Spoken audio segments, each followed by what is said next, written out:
Kayo po ba mga bossing ko ay isa sa mga mananaya? Ako po may tuturo sa inyo po mga bossing para makapanalo po kayo ng malaking halagang pera. Lahat ng mga mananaya ay may mga iba't ibang mga sikreto na pampaswerte. Walang mananaya na wala po mga pampaswerte.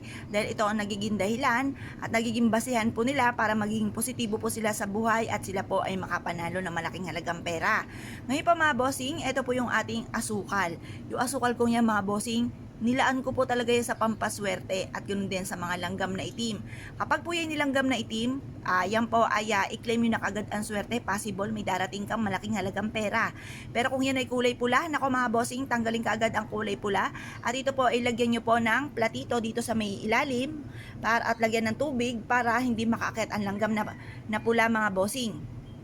Di ba matik po yan mga bossing ko pag matamisin, mga matatamis, pula po ang iyang pong sinisigurado po natin na pupuntahan niya ng langgam na pula.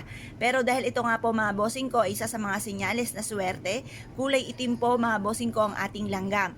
I-claim na po natin ang swerte dahil may paparating na buenas po sa atin, kaya lubos-lubusin na ang mga pagkakataon. Gawin niyo po ito na 6:30 or kaya po ay alas 7. Pero kung mataon ay full moon, gawin niyo ito na alas 7 or alas 8 mga bossing. Ngayon pa mga bossing, ano't ano man ang naibigan nyong gawin mga bossing ko, ay subukan nyo po ito.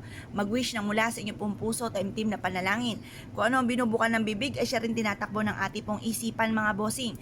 At pagkatapos ay i-ready na po natin mga bossing ko, ang ticket po natin mga bossing ko, na kumbaga ito yung lumang ticket na natalo po tayo mga bossing.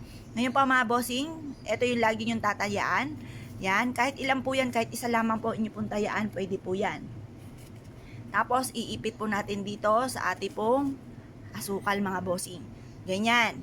Kasi alam niyo po ba mga bossing ko, ang asukal ay for abundance mga bossing. Para mas maging masagana ang ating pong pamumuhay, matupad ko ano man ang mga ninanais, subukan niyo po ito.